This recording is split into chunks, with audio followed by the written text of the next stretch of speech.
नमस्ते, फेरि पनि स्वागत छ तपाईहरुलाई। आज हाम्रो अर्को क्वेशन छ। आज हामीलाई साबित गर्नु छ 9 to the power n minus 1 is divisible by 4 for any positive integer n। र यसलाई हामीलाई कुन मेथडद्वारा साबित गर्नु छ भने प्रिन्सिपल अफ म्याथमेटिकल इन्डक्सनद्वारा के गर्नु छ, साबित गर्नु छ। याद गर्नुहोस्, प्रिन्सिपल अफ म्याथमेटिकल इन्डक्सनमा हामीलाई सबभन्दा पहिला के गर्नुपर्छ भने एउटा बेस स्टेप गर्नुपर्छ, जसमा हेराउनु पर्छ कि p अफ 1 जुन छ त्यो के हो, ट्रु हो। दोस्रो हामीलाई यो साबित गर्नुपर्छ, यो ट्रु प्रुभ गर्नुपर्छ। र दोस्रो हामीलाई p अफ k लाई के मान्नुपर्छ भने ट्रु मान्नुपर्छ, यानी कि यो से हुन्छ। र यसको मद्दतले हामीलाई के गर्नुपर्छ भने p अफ k प्लस 1 लाई ट्रु हेराउनु पर्छ, यो प्रुभ गर्नुपर्छ। र यो प्रुभ गरिसकेपछि हाम्रो यो जुन स्टेटमेन्ट छ यो के हुन्छ भने प्रुभ भइहाल्छ कि यो स्टेटमेन्ट जुन छ त्यो डिभिजिबल कति छ भने 4 छ। ल त हामी अब आफ्नो काम सुरु गरौँ। सबभन्दा पहिला अब हामीले टाइम वेस्ट नगरिकन आफ्नो काम सुरु गरौँ। सबभन्दा पहिला हाम्रो जुन गिभन क्वेशन छ, गिभन जुन स्टेटमेन्ट छ त्यसलाई लेट गरौँ। Solution let pn is equals to 9 power n minus 1। र यो जुन यसलाई हामी मान्दैछौँ, यसलाई यहाँ लेखिदिउँ। यो के छ भने यो डिभिजिबल बाई कति हो भने डिभिजिबल बाई 4। हामीलाई यसलाई साबित गर्नु छ कि यो के हो, डिभिजिबल बाई 4 हो। यसलाई हामी मेट्दौँ बरु, हैन। यसलाई साबित गर्नु छ है, यो स्टेटमेन्टलाई साबित गर्नु छ कि यो स्टेटमेन्ट जुन छ त्यो डिभिजिबल कति हो, 4 हो। For all positive, for any positive integer n। ल त अब हामी यसलाई के गर्दौँ भने यसलाई स्टेटमेन्ट मान्दौँ, यसलाई मान्दौँ स्टेटमेन्ट 1। अब हामीले यहाँ के गर्नु छ भने यहाँ गर्नु छ हामीलाई प्रुभ गर्नु छ। We have to prove that statement pn is true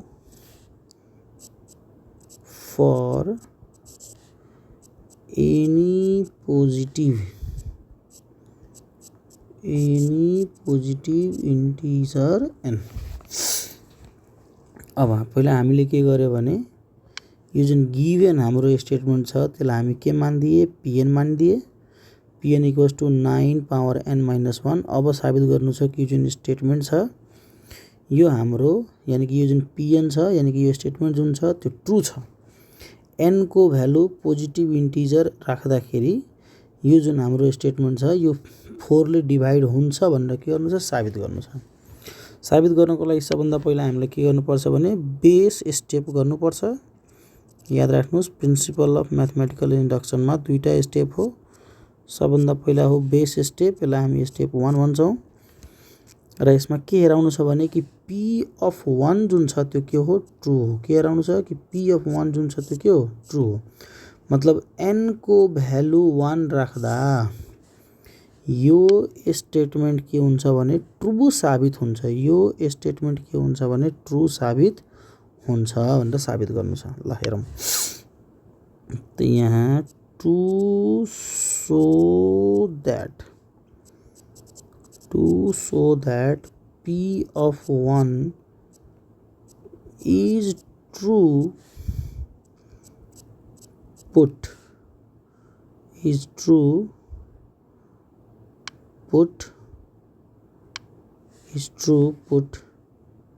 n is equals to 1। then p of 1 is equals to 9 power 1 minus 1, that is 9 minus 1 means 8। अब यो 8 जुन छ ध्यानले हेर्नुस् त यो 4 ले डिभिजिबल छ कि छैन, यो 8 जुन छ त्यो 4 ले डिभाइड हुन सक्छ, मजाले हुन सक्छ। सो भन्न सक्छ हामी कि इट इज डिभिजिबल बाई 4। त्यसको अर्थ यो हो कि P(1) यो जुन स्टेटमेन्ट आयो यो के हो, यो ट्रू हो। This is true. किन ट्रू? किनभने n को भ्यालु 1 राख्दा यो स्टेटमेन्टको रिजल्ट कति आयो भने 8 आयो र 8 जुन छ त्यो 4 ले के छ, डिभिजिबल छ। सो हामी क्लियरली भन्न सक्छौं therefore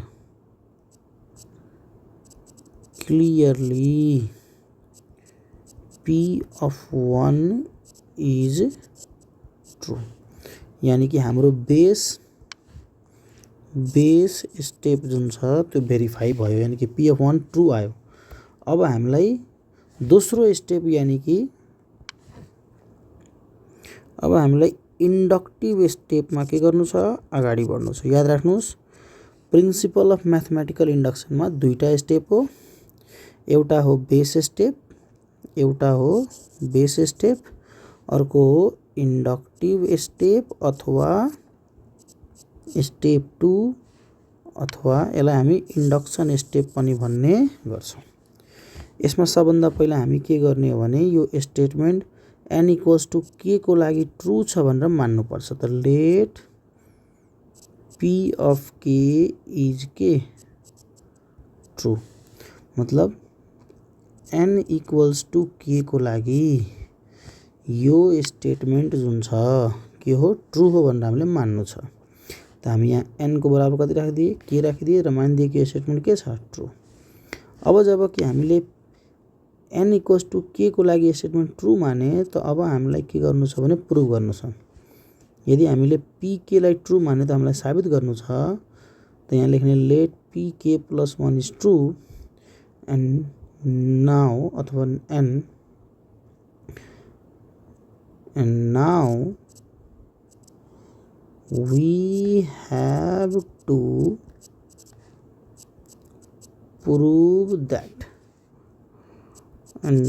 have to prove that P of k + 1 is also true। जब हामीले pk लाई ट्रू माने तब हाम्रो काम हो कि साबित गर्ने कि pk + 1 पनि के हो, ट्रू हो। यसको लागि अब हाम्रो जुन n को ठाउँमा कति राखेका छौं, k, त हामी लेख्ने pk त 9 पावर k - 1।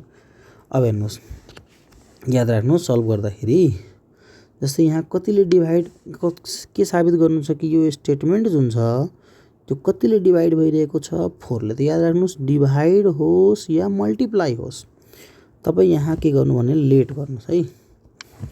pk लाई लेट गर्नुस् र जतिले मल्टिप्लाई वा डिभाइड भनेको हुन्छ त्यतिकै नम्बर राखेर एउटा अल्फाबेट लेट गर्नुस्। त मैले यसलाई लेट गरिदिए के 4m।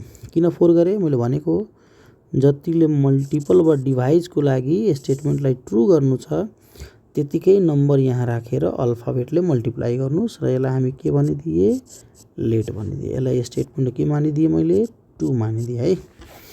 त मैले यसलाई मानिदिए, यसलाई मैले कति मानिदिए, यसलाई मानिदिए 4m। कति मानिदिए, 4m। अब यो त मेरो स्टेटमेन्ट ट्रू छ। अब मलाई के साबित गर्नु छ भने कि pk + 1 पनि के हो, ट्रू हो। त म यहाँ लेख्छु pk + 1 भनेको 9 को पावर k + 1 - 1, यानी कि यो लेख्न सक्छौं 9k.9 - 1। अब हेर्नुस्, अब यहाँबाट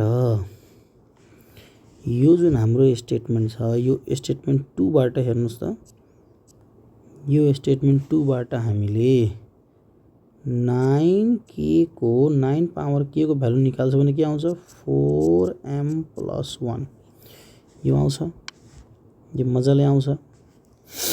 यहाँबाट हामीले यो निकाले मजाले। अब यसलाई हामी यहाँ के गर्ने हो, सब्स्टिट्युट गर्ने हो। त हेर्नुस् यहाँ अब हामीले यो 9k को भ्यालु जुन छ यहाँ 4m + 1 यहाँ के गर्ने हो, यहाँ सब्स्टिट्युट गर्ने हो। तब भइहाल्छ 4m + 1 डट 9 - 1 भनेको 4m + 9 - 1 यानि कि कति आयो हेर्नुहोस् त, यो आयो 4m + 8 र यहाँ अब कमन आउँछ 4, यो भइहाल्छ m + 2। अब यसलाई हामी के मान्दिने भन्दाखेरि यसलाई मान्दिने स्टेटमेन्ट 3। अब तपाईँ ध्यानले हेर्नुहोस् कि जुन यो स्टेटमेन्ट 3 छ यानि कि 4 ब्र्याकेट m + 2, यो हाम्रो 4 ले के भइरहेछ, डिभाइड भइरहेको छ। त अब यो 4 ले डिभाइड भइरहेको छ भन्नुको मतलब pk + 1 पनि के भयो, ट्रु भयो भने अब हामी यहाँ भन्छौँ कि clearly from statement 3 pk + 1 is also true. So hence by principle of mathematical induction we proved that Pn is true for any positive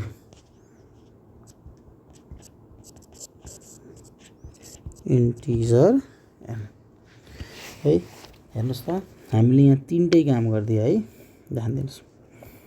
हामीले यहाँ p(1) पनि के हेराइदिए, ट्रु हेराइदिए।